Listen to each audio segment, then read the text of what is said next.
श्रीमान कृपया क्या इस दिशा में आकर अग्नि दिखाएंगे? मंत्री जी भन्ना कर बोले, आप कहां और कैसे लगानी है मुझे क्या आप समझाएंगे?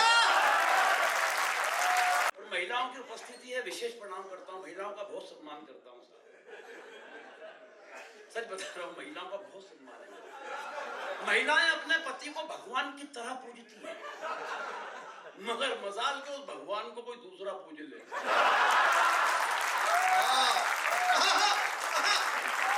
जियो जियो जियो, ये देखो आरती उतार देती है, बहुत सम्मान। और ये पुरुष भी कमाल है, ये भी कोई कमजोर नहीं पड़ता, चाहे कितनी भी मरणासन्न स्थिति में हो, मगर एक बार तोरण मारने की जरूरत दिल में है। अच्छा, उसका मुद्दा ये है राहुल भाई कि तोरण मारने में जब जाता है तो मार साफा, सेहरा, पगड़ी। मेरी आपत्ति ये नहीं है साहब कि तुम साफा, पगड़ी और सोफा ये सब पहन के जा रहे हो। मेरी आपत्ति ये है, सिर्फ टिप्पणी पहुंच जाए तो बता देना कि भाई आत्महत्या ही करने जब घर से निकले हो तो हेलमेट पहन के क्या जाता है?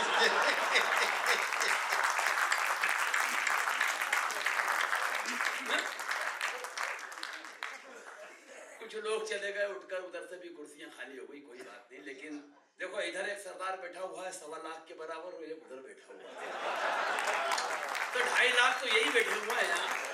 जहां अगर मैं ये कहूं कि हर सरदार भगत सिंह सा प्यारा दिखाई देता है, कुछ बोले तो गुरु नानक का जयकारा सुनाई देता है, और उस वक्त भला मैं अपना सर झुक जाने से कैसे रोकूं, मुझको तो हरी पगड़ी में गुरुद्वारा दिखाई। वाह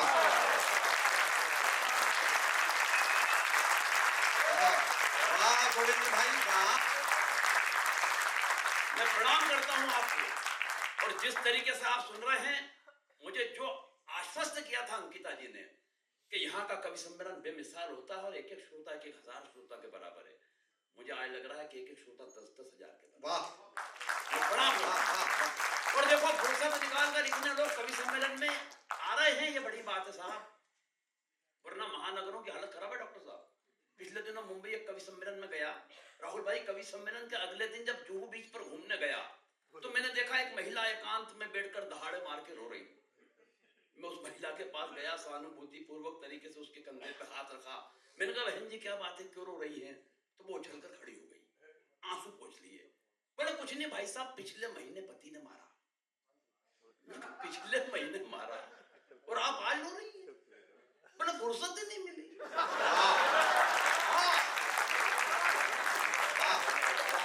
मैं कहना यह चाहता हूं कि महानगरों में रोने की फुर्सत नहीं है, मगर आप हंसने के लिए फुर्सत निकाल कर रहा है।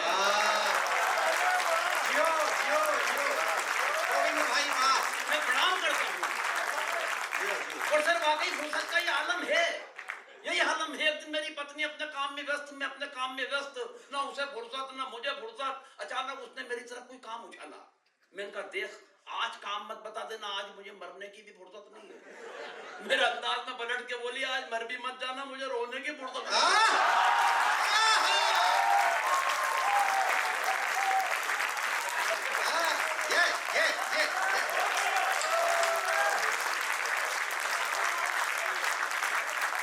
कहां ले जाए? अभी मुझसे राहुल भाई पूछ रहे थे, यार राठी भाई पत्नी इज्जत नहीं करती, क्या कारण है? मैंने कहा, राहुल भाई ये तो नहीं मालूम कि क्या कारण है, मगर ये बात आपने मुझसे पूछकर जो मुझे इज्जत दी,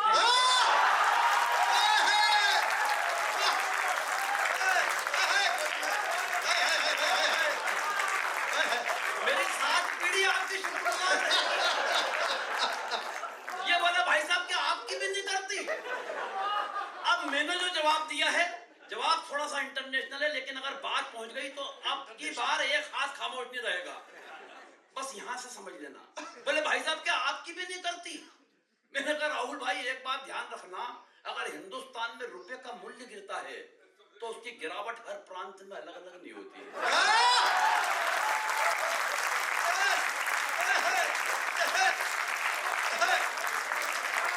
बहुत अच्छे। ये फिर पलट के बोले, यार सच बताओ क्यों नहीं करती? मैंने कहा, एक बात ध्यान रखना राहुल भाई, जब कोई लड़की मायके से विदा होकर ससुराल आती आती है, अपने पिताजी को छोड़ के आती है, बदले में ससुर साहब मिलते हैं। माँ को छोड़ के आती है, बदले में सासू माँ मिलती है। बहन को छोड़ के आती है, बदले में ननद मिलती है। भाई को छोड़ के आती है, बदले में देवर मिलता है। मगर ऐसा क्या छोड़ा कि तुम और मैं पल्ले पड़े? अरे ऐसा तो कुछ भी नहीं छोड़ा। मैंने कहा फिर एक बात समझ ले भाई, जो चीज भोगट में मिली है उसकी इज्जत कौन?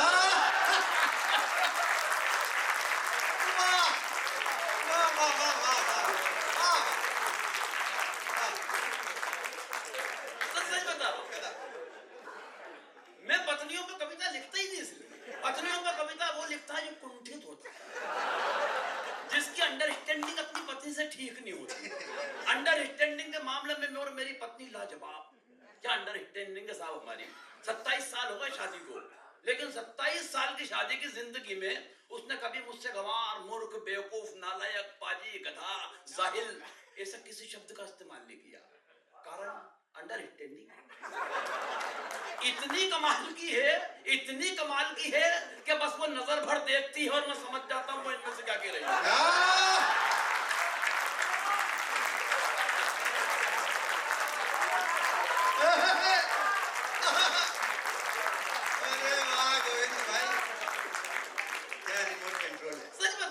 एक दिन मेरा सर आ गई, देखो टीवी। मैंने कहा क्या हो गया? बड़े फिल्म आ रही है अमिताभ बच्चन की शराबी। पूरी फिल्म में भट्टे ने एक बूंद शराब की नहीं पी, लेकिन जो एक्टिंग की है वो कितनी कमाल की है। मैंने कहा मूर्ख हो रहा, उससे बड़ा एक्टर में। बोली कैसे? मैंने कहा 27 बरस से रोजाना पीने के बाद जो नहीं पीने की एक्टिंग।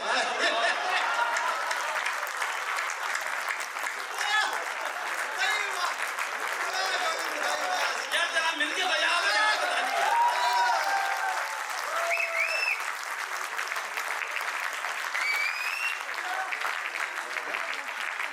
समझ में आया, यहाँ भी वही वाले बैठे हैं। सर सच बता रहा हूं, मुझे तो भगवान कसम 27 बरस पहले का वो दृश्य याद आता है। अभी और आगे तक जाएगी। 27 बरस पहले का वो दृश्य याद आता है जब 7 फेरों के वक्त पंडित जी ने मुझसे कहा कि बेटा सिंदूर की डिब्बी खोलो, इसमें से एक चुटकी लो और इसकी मांग भरो। आज जब वो दृश्य कल्पना में आता है ना, तो ऐसा लगता है कि वो मांग मांग नहीं थी, वो दरअसल नक्सलियों की एक सुरंग थी।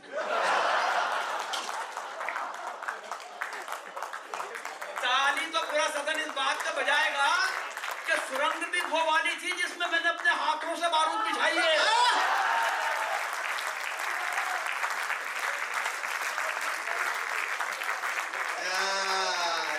उठती हुई ये बता रही है कि सभी खतरों के खिलाड़ी हैं। और ऐसा नहीं कि मैंने उससे निजात पाने की कोशिश नहीं की। मैं बाकायदा अपने ससुर जी के पास पहुंचा, उनके दोनों पांव पकड़ लिए। मैंने क्या आइटम थमाया है। जिंदगी दुश्वार करके रख दी, परेशान करके रख दिया, ना जीने में न मरने में। मेरी सारी बातें सुनी, फिर मुझे हाथ पकड़ के कोने में ले गए और कोने में ले जाके उन्होंने जो एक पंक्ति बोली, उसको सुनने के बाद मैं अपना सारा दुख, दर्द, तकलीफ, कष्ट, वेदना, यातना सब भूल गया। मुझे कोने में ले जाके बोले बेटा मेरी सोच मेरे पास तो इसकी भी मां है।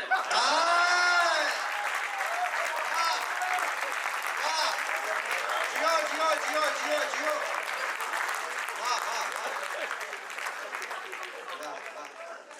सर क्या बात करें, अब आप मेरे लायक हो गए। राहुल भाई ने बहुत अच्छा मेरा परिचय कराया और जिस रूप में कराया है कि मैं व्यंग्यकार हूँ। अभी राहुल जी का जिक्र यहाँ से कर रहे थे, बता रहे थे कि लोहा यहाँ से सबसे ज्यादा। आज तो लोह पुरुष वल्लभ भाई पटेल जी की पुण्यतिथि भी है।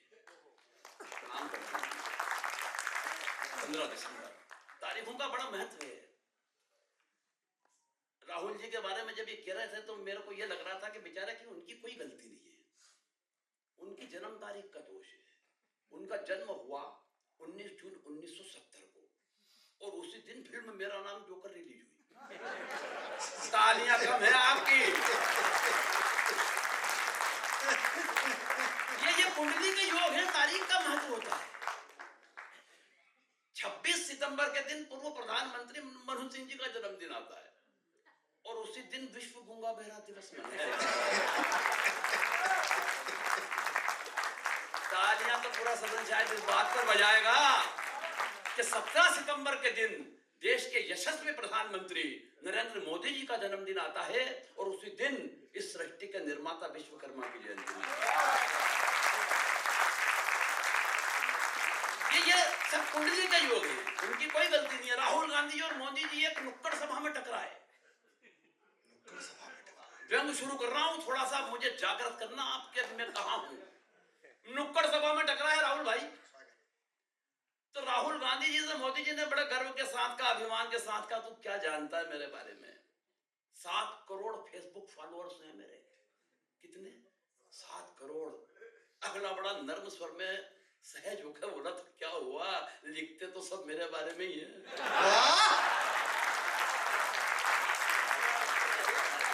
तालियां कम है थोड़ी सी। मैं फिर कह रहा हूं, मैं उस दिशा में ले जाना चाहता हूं जो मैं सुनाना चाहता हूं। मैं आपको भी मेरे लायक कर रहा हूं। हाँ, और देखो, कई पार्टियां आएंगी, कई चली जाएंगी, लेकिन रहेंगी बस वो दो ही। मैं किसी का नाम नहीं लूंगा, मैं सिर्फ इशारे में बात करूंगा।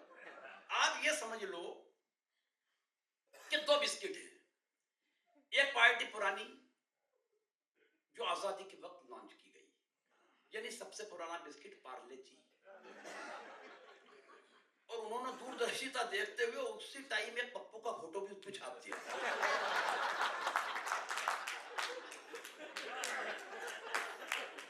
कुकू लोग ये कर जब रहे तक हैं। छापूंगा, जब तक एक बार मिलके नहीं बजाऊंगा, ये छपा ही रहेगा। दूसरी पार्टी बाद में लॉन्च हुई, लेकिन साइज में अचानक बड़ी हो गई। वो समझ लो आप बिस्किट है मेरी गोल्ड। अब व्यंग पहुंच जाए तो फिर कह रहा हूं कि जागृत हो जाना। हमारी बदकिस्मती है साहब कि एक बिस्किट तो कप में जाता नहीं है, और दूसरा चला जाए तो वापस लौट कर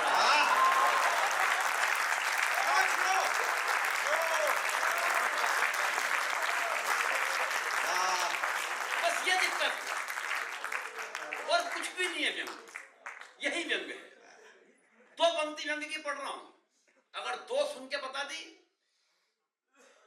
तो फिर 8 करूंगा, फिर 16 करूंगा। सुनिएगा। हर युग में बड़ी, हमारे, मैंने आपको बताया कि हमारे इधर बड़ी हालत खराब है। अभी पिछले चुनाव में कहीं निपट गए, लेकिन उनकी आदतें ऐसी पड़ी हुई बेचारों की कि उनकी गाड़ी से झंडे डंडे नहीं उतर रहे, जो हंडे लगे वो भी लगे हुए। तो एक नेताजी हमारे यहाँ उज्जैन में, राहुल भाई, पान की दुकान पे जैसी उनकी गाड़ी आकर रुकी, तो उनके अगल बगल से 4, 5, 6, 7 चमचे और अगल बगल से बाहर आए। तो उनको देखकर मुझे लगा कि किसी पार्टी के कोई मंत्री हैं। जब मुझे ये समझ में नहीं आया कि कौन से मंत्री हैं, तो मैंने उनकी कार के आगे झांका, तो उस पे जो नेम प्लेट लगी हुई थी, उस पे लिखा हुआ था हाहू प्रजटू। मुझे ये समझ में नहीं आया कि कौन से मंत्री हैं, लेकिन एक बात समझ में आ गई कि किसी जनजाति के या अनुसूचित जनजाति के। तो मैंने उनके ड्राइवर के गले में धीरे से हाथ डाला। मैंने कहा, भाई साहब ये कौन से मंत्री हैं? बोले कोई मंत्री नहीं है। मैंने कहा, ये फिर हाहू प्र, बोले हारा हुआ प्रत्याशी है।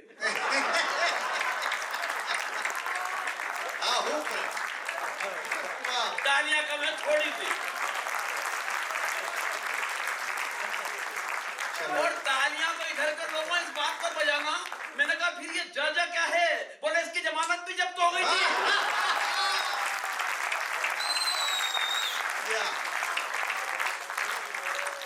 बहुत अच्छे गोविंद भाई, वाह वाह। तो हम तो ये संताप भी झेल रहे हैं सर, क्या व्यंग करें। लेकिन सुनाता हूं 2 पंक्ति, सुनना और जागृत करना कि हर युग में सियासत की अपनी अपनी व्यवस्थाएं होती है। पहुंच जाए पंक्ति तो मैं फिर कह रहा हूं कि बड़ी जवाबदारी के साथ जिस मंच पे मैं खड़ा हूं मुझे मालूम है, और जिन लोगों को बीच खड़ा हूं ये भी मुझे मालूम है। हर युग में सियासत की अपनी अपनी व्यवस्थाएं होती है। पहले द्रौपदियों की इज्जत सभाओं में लुटती थी, आजकल इज्जत लुटने के बाद सभाएं होती हैं। बस ये व्यंग है। आप यहां तक पहुंचे कि मैं पहुंचा दूंगा। और एक उदाहरण बताता हूं सर। एक पेड़ पे उल्लू बहुत बैठते थे, पेड़ परेशान उल्लुओं से। एक दिन वो पेड़ कट गया तो पेड़ बड़ा खुश हुआ कि चलो उल्लुओं से छुटकारा मिला। बाद में उस कटे हुए पेड़ की जो लकड़ी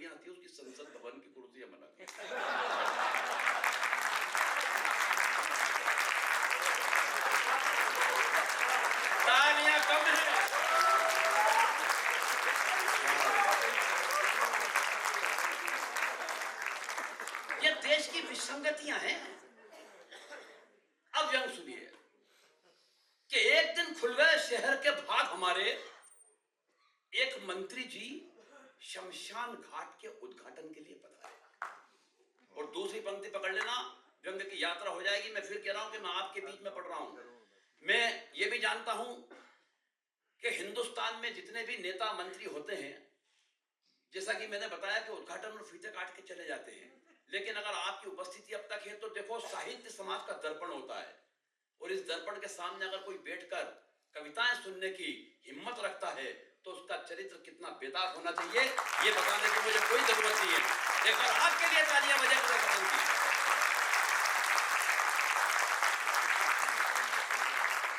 एक दिन खुल गए शहर के भाग हमारे, एक मंत्री जी शमशान घाट के उद्घाटन के लिए पधारे।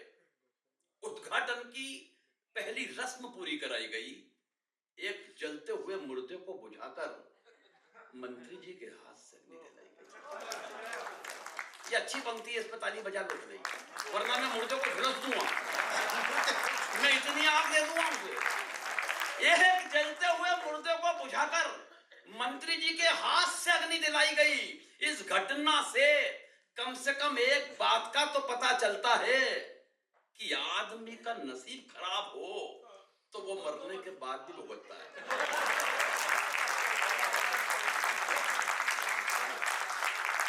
आदमी का नसीब खराब हो तो वो मरने के बाद भी भुगतता है। पंडित जी ने कहा, श्रीमान कृपया क्या इस दिशा में आकर अग्नि दिखाएंगे? और व्यंग की एक पंक्ति आपके हवाले कर रहा हूं, ये नहीं कहूंगा कि ताली बजाना, एक दावे के साथ पढ़ रहा हूं कि ताली रोक के बताना।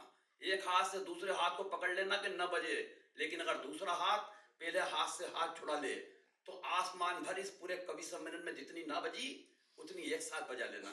और गोविंद राठी जिंदगी की सर्वश्रेष्ठ पंक्ति आपके हवाले कर रहा है व्यंग की। पंडित जी ने कहा, श्रीमान कृपया क्या इस दिशा में आकर अग्नि दिखाएंगे? मंत्री जी भन्ना कर बोले, आप कहां और कैसे लगानी है मुझे क्या आप समझाएंगे?